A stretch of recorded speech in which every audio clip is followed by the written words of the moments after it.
So we're looking at the nephron, whose major function is to regulate blood volume or electrolytes. It has three major processes that it could do. You could do filtration, reabsorption, and secretion. We looked at what happens to the amount of fluid that enters the proximal convoluted tubule, which is about on average 180 liters per day, with a rate that's known as the glomerular filtration rate of 125 milliliters per minute. That's homeostasis for us. And we have ways of increasing, or I should say, ways of bringing us back down to that number if it gets too high, or ways of bringing us back up to that number if it becomes a bit too low. So we looked at how we could do lots of reabsorption through the proximal convoluted tubule, and we realized that the concentration of the fluid in the proximal convoluted tubule was this number known as 300 milliosmoles. And as the fluid moves through the proximal convoluted tubule and gets to the beginning of the descending trip of our descending limb, that the osmolarity is the same. Because we're removing both solutes and water, we just simply reduce the concentration and the volume, so there's actually no change. As we watch the filtrate go down the descending limb, especially here in the thin portion, we notice that the concentration of the filtrate got greater and greater and greater and greater the further down it goes, because we noticed that water kept leaving the filtrate because that thin descending is only permeable to water, which means it must have aquaporins in it. Otherwise, water really wouldn't be able to very easily come out. When we turned the loop and started going back up again to the ascending portion, then we realized that once we got to the thick part, the concentration started to get lower and lower and lower, just the reverse to the other side. Because now we're removing solutes, we're not removing any water. And by the time we got to the top of our ascending track, way up to here, we started off at 300, got down to about 1200, then we go back down to 9, 8, 7, 6, 5, 4, 3, 2, 100 on average milliosmoles per here. And we want to look at now what's going to be happening to the filtrate as it moves through our distal convoluted tubule. Then we'll get into these collecting tubules and why some of these cells are yellow. All right, so when we get to the distal convoluted tubule, we remember that there's not a whole lot of microvilli there from our anatomy notes, which also implies that very little reabsorption will take place. We will have some reabsorption, but it's not a whole lot. And its amount of reabsorption is going to be influenced by hormones, this ADH and the aldosterone hormone. Remember we said that ADH will insert more aquaporins in the membranes of the cell, and that aldosterone will put more sodium leak channels, more potassium leak channels on the apical side. That's the side that faces the lumen. And then on the basal side, we'll have more sodium potassium ATPase pumps. So when we look at this diagram from the Martini textbook, he's got a split diagram. On one side is just the non-aldosterone-induced pathway, where I get to see sodium reabsorption, right? And that's driven by your sodium potassium ATPase pump on the basal side. And then we're going to get secretion of potassium and kind of replacements of the sodium. This is what's sort of known as a sodium-potassium exchange rate. That is a facilitated diffusion. Your only ATP-driven thing is your normal pump over here. What the textbook is trying to say here is, under the influence of aldosterone, that's what that big A stands for, that we're going to get increases in the movement of sodium and potassium. It's very misleading because he uses the word exchange pump for this, and it's not an exchange pump, remember. You have literal, putting more of those over here. So you have more potassium leak channels, we have more sodium leak channels, and I have more sodium potassium ATPase pumps. That allows me to increase my sodium reabsorption and increase my potassium secretion. I now simply have more ways of bringing sodium in, and I now have more ways of potassium leaving. So that is an ATPase pump on the basal side? All basal sides have pumps. Right, but the same symbol up there on the apical side, not a pump. Not a pump. Not a pump. All right, so let's look at what else can happen in the distal convoluted tubule with this. Now we're keeping it simple. I'm not gonna have you guys do the ammonium chloride pathway. We're simply gonna go over here and look at, first of all, how CO2 can come in to a cell. Do your favorite equation, all right, and create your favorite two products of bicarbonates and hydrogen ions. And the bicarbonate could then go into the blood. This is what's known as a bicarbonate chloride shift. It's an antiporter. It doesn't require any ATP. That's the only thing on this page that requires ATP. So I find carbon dioxide comes in, does my favorite equation. The bicarbonates will go into the blood. What happens to the hydrogens that come from this?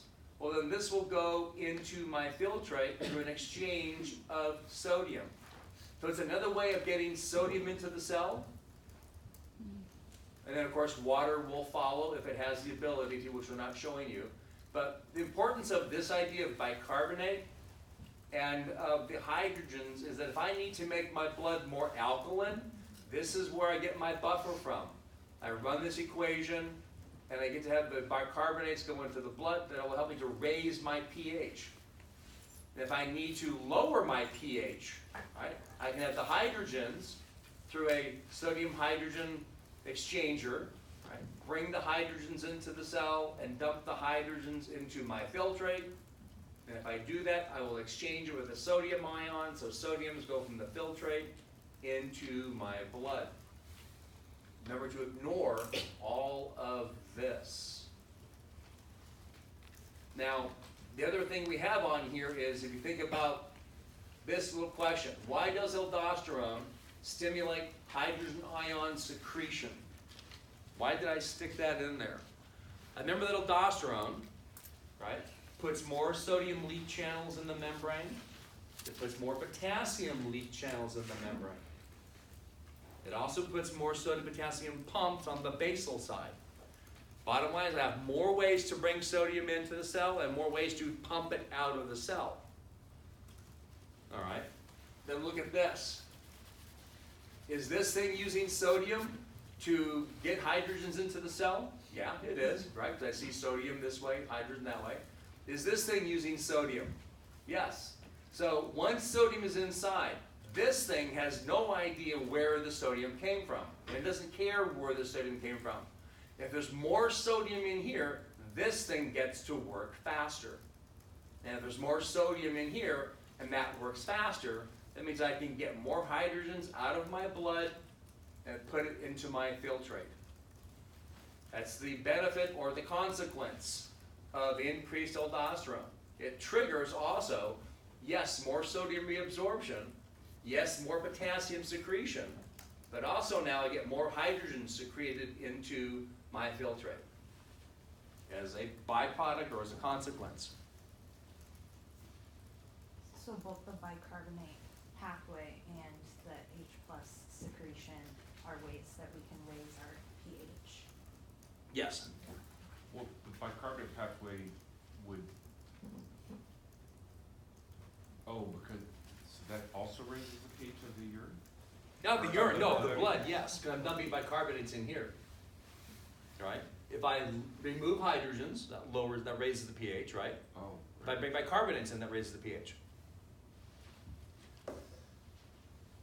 Now, what do I have in blue? DCT equals primary site of calcium reabsorption. Huh. Trying to be sarcastic here. You guys remember the hormones that influence calcium blood levels? What hormones influence calcium blood levels?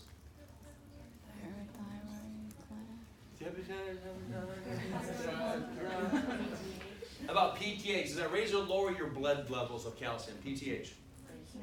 Raises them, right? And what does calcitonin do? It lowers them. This is where PTH works. The parathyroid hormone works on this portion of your distal convoluted tubule. So any excess calcium you have in the filtrate will be brought into the blood. Even though there's no diagram, pathway that shows this to you, there is simply in your mind, to keep it simple, right? Calcium in here, due to pH, would allow more calcium to come in. How it does it, don't worry about it. That's kind of cool. All right, let's get to the collecting duct. And that's also involved in the secretion and reabsorption of materials. Right, we're looking at potassium bicarbonate and hydrogens can come from the blood and go into the collecting duct, but I can also reabsorb these substances. And they're also affected by hormones. So when we say that distal convoluted tubule is where ADH and aldosterone can work, it kind of depends upon when you were taught this information. When I was first taught it, it was the distal convoluted tubule. Now we realize what you really want to say is the latter part of the distal convoluted tubule, just to be a little more histologically accurate. The latter part of the DCT, you're collecting tubules. The lateral part of the distal convoluted tubule, you're collecting tubules. And you're collecting duct. Those are the places that respond to these three hormones, ADH, aldosterone, and AMP. You really shouldn't just say the collecting duct. I mean, probably be okay with that, but now that we realize that there's actually three different segments to your distal convoluted tubule, we're getting a little fussier. Now, when we look at the water movement across your nephron, there's two major places I notice water moving. I notice that it's being reabsorbed in the proximal convoluted tubule, and I know it's being reabsorbed through the thin descending portion of my loop of Henle. And that's simply due to the laws of osmosis, right? Water is obliged to go where sodium goes. This is what's known, therefore, as obligatory water reabsorption. There's no controlling this other than the concentration of solutes. Water simply just goes where the concentration gradient determines it. Bless you. But facultative is under the influence of hormone. That is variable. And that'll be under the control of ADH and aldosterone. So they are a little sloppy in their color pattern, right? Just to kind of keep consistent. If I were truly doing this, my purple line would start right about here and go down. This really shouldn't be purple, but it is because they're just calling this the distal convoluted tubule as a whole. But when we are using the dotted lines, right, that means water is under the influence of hormones. And wherever water is under the influence of hormones, that means that it is facultative reabsorption. Because in a way, we are facilitating the reabsorption of water. We can see that sort of by looking at this diagram. Nothing to memorize here. It's more of a visual aid. That I'm using the dots to represent concentration. So I can see that I don't have a very concentrated filtrate here, but the dots get more and more concentrated as I go down because water's leaving. That's cool. Then I realize the number of dots are getting fewer and fewer as I go up the ascending limb because I'm pumping out solutes. That's pretty cool. And I happen to know that the number there is actually 300 milliosmoles. This is actually 100 milliosmoles. And if I don't do anything to it, that 100 milliosmoles is rather dilute, and I'll create large volumes of urine because of that. But if I apply the hormones, ADH, right, where I can now increase the reabsorption of water from that latter part of my distal convoluted tubule through my collecting duct and the upper portions of, my collecting tubule, the latter part of our distal convoluted tubule, our collecting tubule, the upper portions of our collecting duct are all under the influence of the antidiuretic hormone. I can remove more water, make my filtrate more and more concentrated. And by the time we get really to about here, which would be your papillary duct, you can't touch it anymore. You can't alter it. You can't modify it. So we're going to probably call all of this stuff filtrate until we get to about where the papillary duct would be. And once we're in the papillary duct and we go down into the minor calyx, and from the minor calyx all the way to the sidewalk or the toilet, wherever it happens to end up being, you cannot touch that liquid. We now call it urine. Papillary duct on down, it's urine. Filtrate we can modify, urine we cannot modify.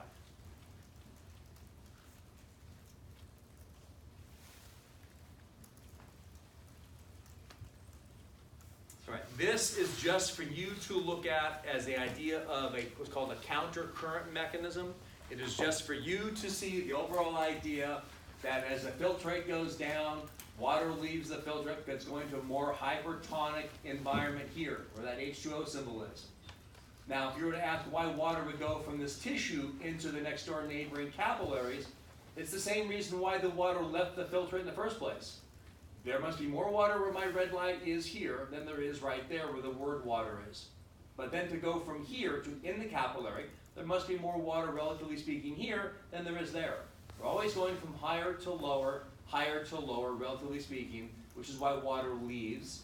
So I'm looking at just the path of blood, where it becomes more and more dilute, right? But I'm also adding more solutes, it becomes more concentrated. Just look at this so it helps you realize how we go from dilute to concentrated, back to being dilute again, and where hormones are influenced. Do not memorize the numbers, don't memorize this at all. I'm not gonna ask you a damn thing about it, So, but it does let you put it in context. so what it's saying is that, if I'm reading this right, is that where the solutes are being removed in the DCT and they're going into the blood, we're making the blood more concentrated, which we Which then draws the water into the blood. out of the thin descending loop of Henle. So they're going the opposite direction, so that's why it's a countercurrent. Yeah, Oh, that's pretty cool. it is. It's also a little more complicated than that, but you got the basic idea, which is really nice. All right, here comes the part you've all been waiting for, the part you want in nursing schools. How do I regulate my blood pressure? I know there's 3 different jobs that the nephron can do. We got to separate these. I knew you guys were confused about them. The 3 jobs my nephron can do: filtration, reabsorption, secretion. But what if it wants to maintain my GFR values? That's a different topic. I've got 3 ways to maintain my normal glomerular filtration rate of 125 milliliters per minute. That is autoregulation, hormonal, and then autonomic nervous system. Those are the 3 ways I can manipulate my glomerular filtration rate. Now, autoregulation, right? Auto means self-regulating. No hormones are necessary for this. That's why I said responds to local changes in blood pressure and osmolarity levels. This is a moment-to-moment self-adjusting process. It's a moment-to-moment self-adjusting. If I had you guys stand up and sit down 5 times really fast and change your blood pressure, if I change your blood pressure, let's see if we can think this through. If I change your blood pressure, will I change my net filtration pressure? Yes, because the net filtration pressure is based upon my blood pressure. No matter how your blood pressure was changed, either it got higher or lower, I need to bring it back to normal. And this auto-regulation system does it on a second-to-second basis. And we're going to be using the afferent and efferent arterioles to do this. When that does not get the job done, right, we're going to kick into the next process, which is then called the hormonal response, through the use of a hormone pathway known as the renin-angiotensin pathway, which we're going to walk you guys through. If that doesn't work, worst case scenario, right, we're going to bring in the autonomic nervous system if we really need to in some cases. But for the most part, we do autoregulation, I don't know, 60 times an hour. And we do it a lot, right? Rarely do we actually have to kick in the hormones very much. So let's see how we do these. Here is the sympathetic to get it out of the way. And it's a good way of looking at charts. So this is just to remind us of the glomerulus, right? And of the simple squamous epithelium that makes the capsular wall, and then there's my capsular space. This is where my filtrate will be. All right, so I get stress. Maybe there's a volcano erupting. That activates the sympathetic nervous system, right? And that's going to come over here, and the activation of the sympathetic nervous system will cause my afferent arteriole, right, to constrict. If the constriction of the afferent and efferent, that gets smaller, right, that decreases the flow of blood into my glomerulus. And if I decrease the flow of blood into the glomerulus, my net filtration pressure will lower, and my GFR will lower. Now, stress doesn't have to be that stressful. How many of you run more than, say, 5 miles? Oh my God, okay.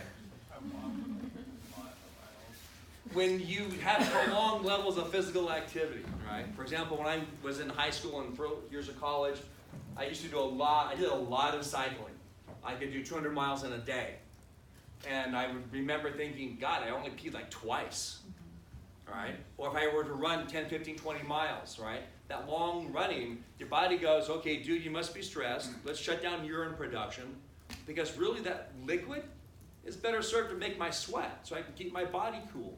So I'm diverting that flow of blood so I don't need to make lots of urine. I want to use that water for spit and for saliva, and same thing, for saliva and for sweating. We're not going to go down the other pathway just yet, right? So we're ignoring this granular cells. Those are the juxtaglomerular cells. We're going to ignore this pathway for right now. We're only looking at how the sympathetic nervous system, right, innervates the afferent arteriole and efferent, makes them smaller so I can reduce my blood flow, thereby reducing my glomerular filtration rate. Interestingly, there apparently are no parasympathetic fibers to your nephrons. There only appears to be sympathetic fibers.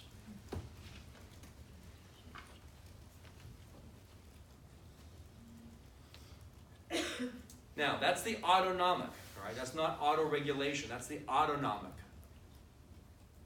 Now, let's look at the scenario at the very top of the page. You want to keep your eyes on the top of our index slides or our PowerPoint slides. We are now maintaining normal GFR, which is what, 125 mils a minute, right? In response to a decrease in blood pressure. So automatically, what's going to happen to GFR if you have a decrease in blood pressure? It's going to go down, right? Right, Joanne? Okay, so now I got to fix it. I got to bring it back up again. How can I do that? First one is autoregulation. Well, in autoregulation, I have two options. The first one is called the myogenic response. Now that should make your brain go, wait, I recognize the word myo. I know what are myoblasts? They make muscles, right? So myo must refer to muscle, right? Genic for producing, right? So it's a muscle producing response. This is an automatic response by your afferent and efferent arterioles. What's going to happen is we're going to do what I call, this is not the book, this is my own weird war personality, called DACE. We're going to dilate the afferent, and we could constrict the efferent. Dilate afferent, constrict efferent. I'm going to DACE. Well, what does that mean? If we look at, we'll put it over here. If this is your afferent arteriole, right, we're bringing blood into our glomerulus. So this will be my efferent arteriole right here. This will be my glomerulus. If I get a drop in blood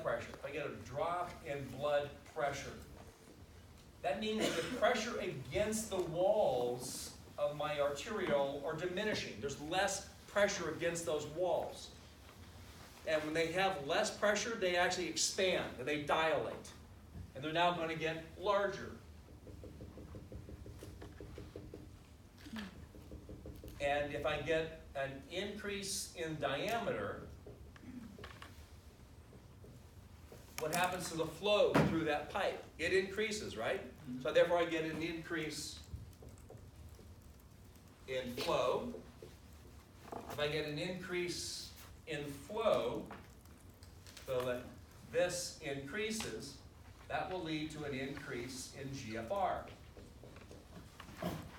By simply having a local reflex. Now here's the nice thing about this. If I get a decrease in blood pressure, that led to an expansion of the afferent arteriole to dilate it, what's going to happen if I get an increase in blood pressure? They do just the opposite. They constrict. Right? And it's an automatic process. Happens on a moment-to-moment basis throughout all of your systems. So you get a drop in blood pressure, we vasodilate.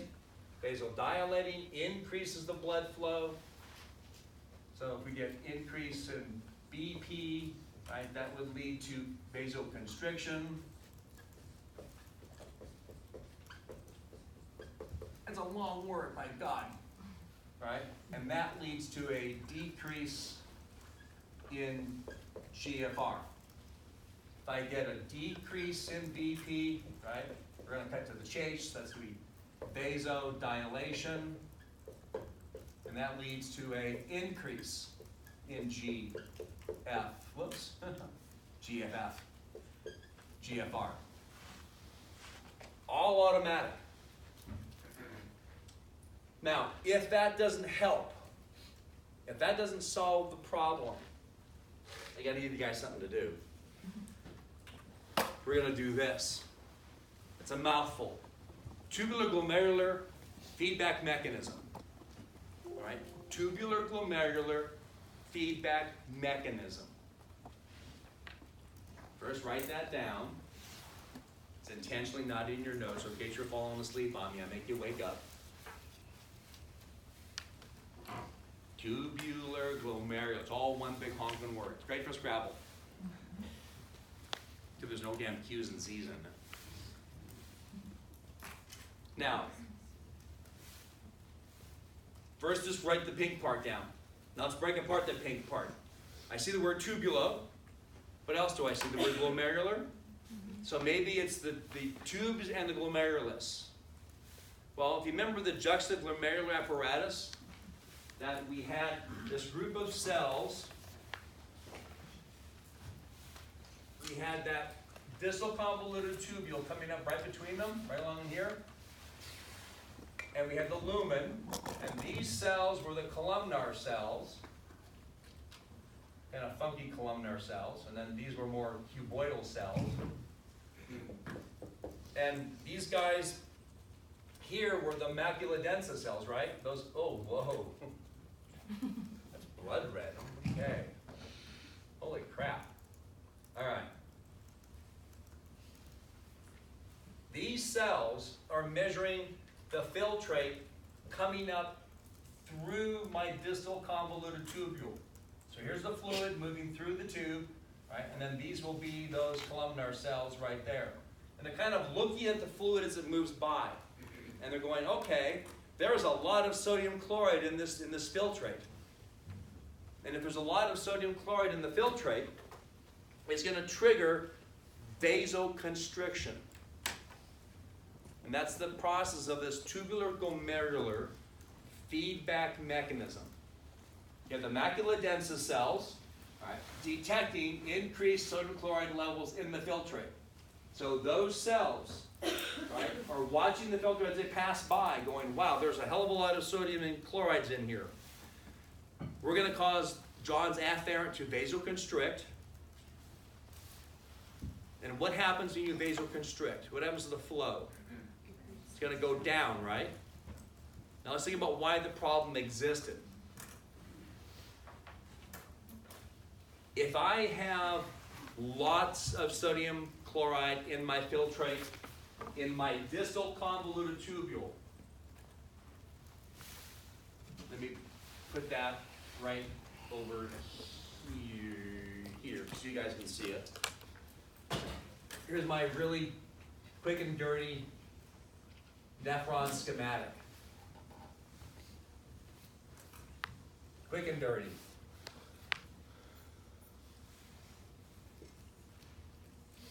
Gets the point across. This is like one big gigantic conveyor belt in a factory. And I've got workers, right? I have all my cells that are doing reabsorption along here.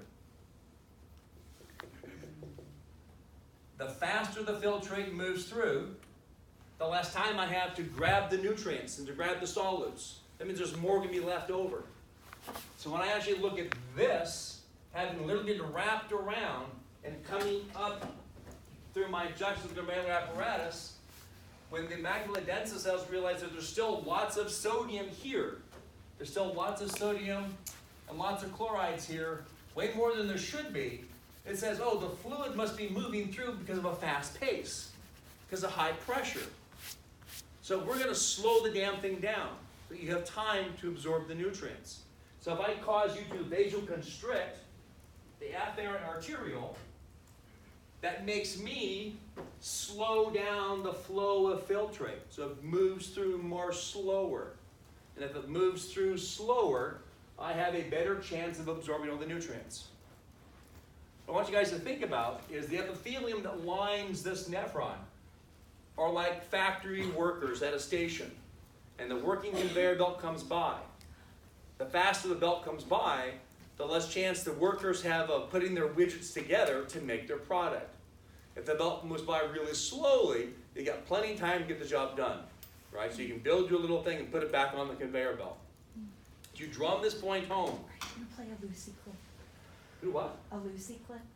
A what clip? A Lucille Ball A clip? Lucille Ball? Why would I play a Lucille Ball Because clip? it's the best Candy Factory. episode. There it is. You call. Yes. All right. This is the best. So, hang on here. Got her set. Oh, she's so funny. So think of Lucy and Ethel here as cells along the tubule. The conveyor belt is the flow of filtrate through the renal tubule, and the candies are the solids that we want to deal with, that we want to reabsorb. So now every time Lucy and Ethel put candy wrappers, all right, around the candy, that represents us having to have absorbed that nutrients. Okay, it's been handled, it's been processed. Any candy that does not get a wrapper has not been processed. It'll still be in the filtrate. As goofy as this is, it works. By on this conveyor belt and continue into the next room where the girls will pack it. Now your job is to take each piece of candy and wrap it in one of these papers and then put it back on the belt. You understand? Yes, sir. Yes, ma'am. Let her roll! Let her roll! Wait here. Somebody's asleep at the switch. What are you doing up here? I thought you were downstairs boxing chocolates. Oh, they kicked me out of there fast. Why? I kept pinching them to see what kind they were. This is the fourth department I've been in. Oh, I didn't do so well either. All right, girls. Now this is your last chance. If one piece of candy gets past you and into the packing room unwrapped, you're fired. Yes, ma'am. Let her roll! See, nice normal GFR, 125 a minute, not a big problem.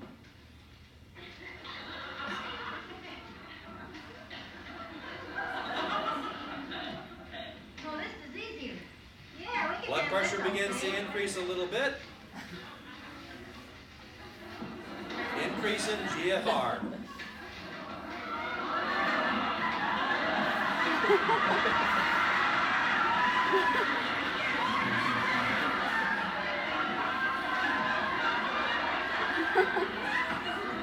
Listen, Ethel, I think this... I think we're fighting a losing game.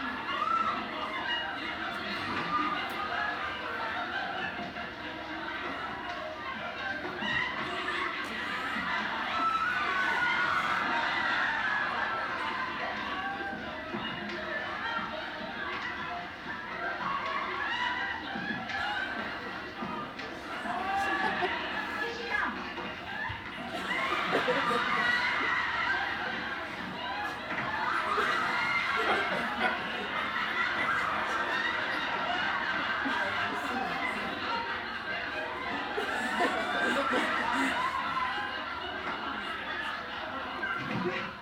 Fine, you're doing splendidly. Speed it up!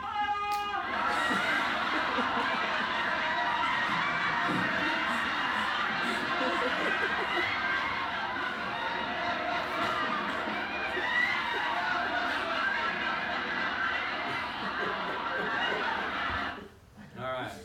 So besides the first row, so you can't answer this first row because you may know the answer to this. I just had interesting trivia. What? I don't know. How should I ask this? How do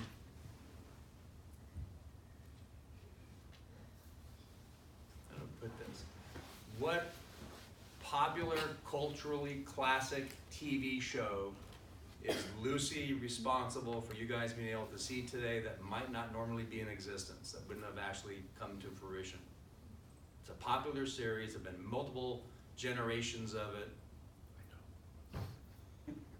Dealing with aliens and Star Trek. Desilu Productions are the only company brave enough to show it in the 1960s. Other TV companies turned it down. It was way too risky for them. All right, so that's, as silly as it is, right, and as fun as it is to watch, right, that idea we're also going to use in the digestive system.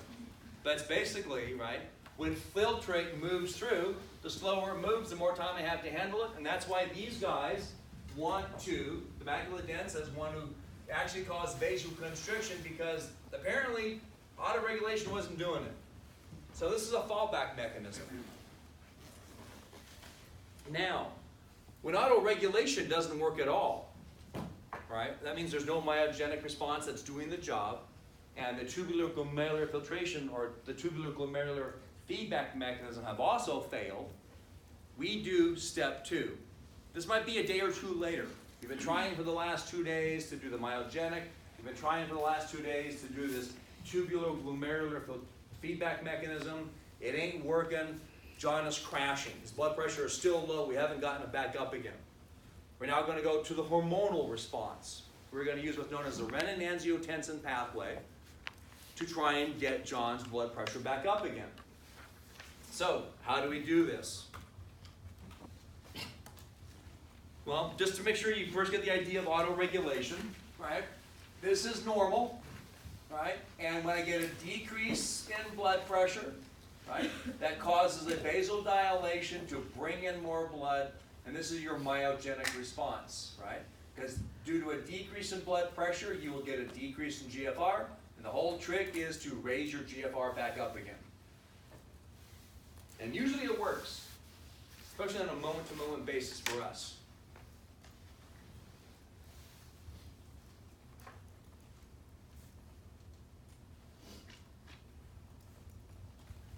But when that fails, let's do the renin-angiotensin pathway.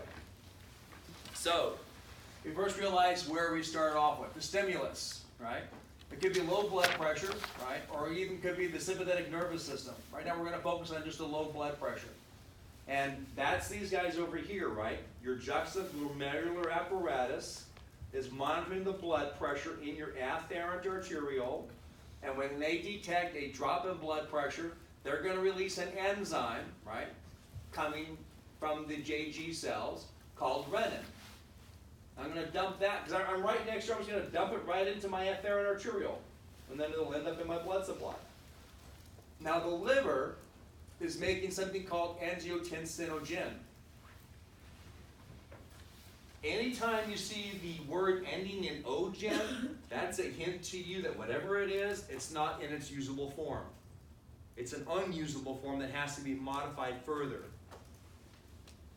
Now, how often does the liver release angiotensinogen? How do you know it's continuously? It says so, exactly, right? It says so right here, right? Liver is continuously releasing this, right, inactive hormone. It goes in the blood supply, right? It comes in contact with the enzyme called renin. I then can convert the angiotensinogen, which is inactive, into yet something else that's still inactive, called angiotensin 1. No, I'm not there yet. So I need to convert angiotensin 1 into probably something called maybe angiotensin 2. And how do I convert angiotensin 1s into angiotensin 2s? Well, there's another enzyme called ACE, which stands for the angiotensin converting enzyme.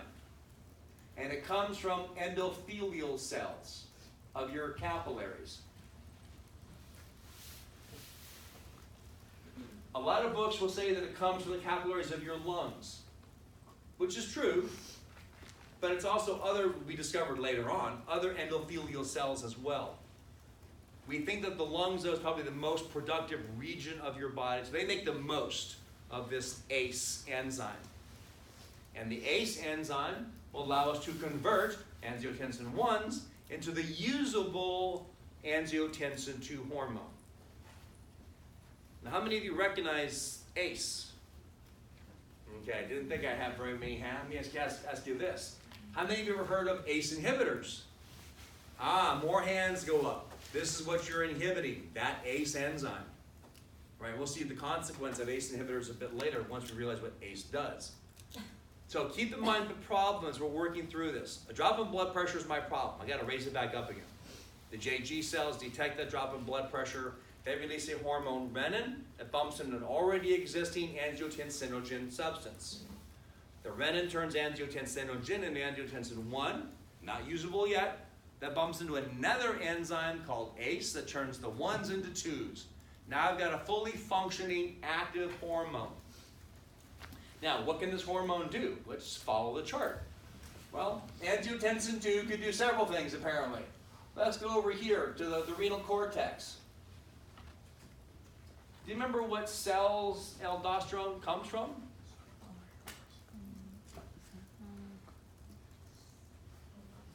How fast you forget. The zona glomerulus. Did I ever tell you what triggers those cells to release aldosterone? Not yet. No, but now you know. It's the hormone called angiotensin 2. Goes on the zona glomerulosa cells and they start spitting out this hormone called aldosterone. And now you know what aldosterone does, right? It puts more sodium leak channels, more potassium leak channels in the apical membrane, adds more some potassium pumps on the basal side, so I can get increased sodium reabsorption at the cost of some potassium secretion. That's nice, okay, that's there. It also goes to my brain and goes to two different things. Number one, it goes hypothalamus and triggers, what are those cells that release ADH? What are those things called again? Superoptic. The superoptic nuclei. Now think about this. Those are nuclei, right? And in your mind, I want you to start thinking about that this is your favorite hypothalamus pituitary portal system. I've got these little somas up there and their axons coming down here. They've got little dendrites. That's where the hormone's going. They have receptors for this hormone. They'll create an action potential, and then they're releasing ADH into the bloodstream, right? Now ADH, remember, puts more aquaporins into the cells of the latter part of the distal convoluted tubule, the collecting duct. That part's easy. Now let's see how this makes sense. What was the problem as to why we released renin in the first place? It was a drop in blood pressure. What is blood mainly comprised of? Plasma. What is plasma mainly comprised of? Water. So I need to get more water back into my bloodstream. Well, the aldosterone helps to solve that because I increase sodium reabsorption. And who follows sodium? Water. But to be really good at getting the water, I probably want to put water channels in there so the water can follow the sodium. Otherwise, what's the point of just having aldosterone? But now, here's the really cool thing. Where does the more water come from? Why don't I make you feel thirsty? So I'm going to activate your thirst center to make you drink more. Not beer, not bourbon, not whiskey, right? Just plain ordinary H2O. Right? Now I'm giving you the more water for the aquaporins to work with because they're trying to follow the sodium ions. So is that why you crave water when you're thirsty in this situation? And not Probably so, yeah. And this actually happens after you're fairly well dehydrated to begin with. Don't the aquaporins just keep you after you take the drink of water from peeing it right away and you hang on to it? Say that again? Well, I mean, you take water in your stomach and it's going right into the blood, which is where you want It's not going right into the blood. It takes hours to get in there. Eventually, but the aquaporins, are they also in your digestive system so you can absorb water faster, or just in the kidneys? Well, this is more for a renal system, so you can actually get it once it's in the blood. It doesn't really have an effect on the lining of your small intestine. Right. This is a renal system. So what the ADH then with the aquaporins is doing is after you've drunk the blood, you've increased your blood volume because you've drunk a bunch of water. Right. It keeps you from just peeing it right out away again. You In that want sense, to. yes, right. Yeah. Otherwise, you just have large volume of urine. And you still have low blood pressure. Yes, exactly. Yeah. Right. Now, let's go over here to this one. So it makes sense as to why I want to release aldosterone from the zona glomerulosa. It makes sense why I want to have the SONs release ADH. It does make sense to make me want to be thirsty so I can get more water in my body so I can then absorb it. Over here, all right, what is the effect on the actual kidney itself? And you read this as decreased glomerular filtration rate, decreases urine output to, what they're really trying to have you say is that we shrink the glomerulus. We make it smaller. Less surface area. Less surface area, less ability to filter. So it kind of bypasses the glomerulus. It doesn't get to go in. Right? That blood would go in here and says, oh, too small, and I'd pop right back out again. And then one other little cool idea is in large doses and prolonged levels, right? I'm also going to get vasoconstriction. Remember, my problem was a drop in blood pressure. So vasoconstricting is a good idea to make me raise my blood pressure. So I can increase sodium reabsorption, increase water reabsorption, make myself feel thirsty, decrease the size of my glomerulus to reduce the surface area for filtration to begin with, and vasoconstrict my systemic blood vessels, my arterioles. That also means to raise my blood supply. So is this all happening simultaneously? Yeah, it is. Or Yeah. is like one at It'll take maybe about a half a day to get up and running, right? So once autoregulation doesn't work, right, then this begins, and this will all be happening kind of simultaneously. So you'll be doing the thirst and the ADH and the aldosterone and vasoconstricting. Oh, let's remove vasoconstricting off first. Let's say maybe after a day of this, if that isn't really working, I have that prolonged levels of angiotensin II, then the muscles go fine. I'll help too. I'll do my contribution by Okay. shrinking. So this is the kitchen sink, save the blood pressure. Yeah, response this is here when throw they're- everything at it and see what happens kind of a thing. All right, 10-minute break. Think about this last pathway, right? Dealing with decreases in blood pressure, because now we're going to be looking, remind us of what ADH does. We're going to be talking about the opposite, which is an increase in blood pressure. I'm going to get more water because my ADH levels are high. That's the form of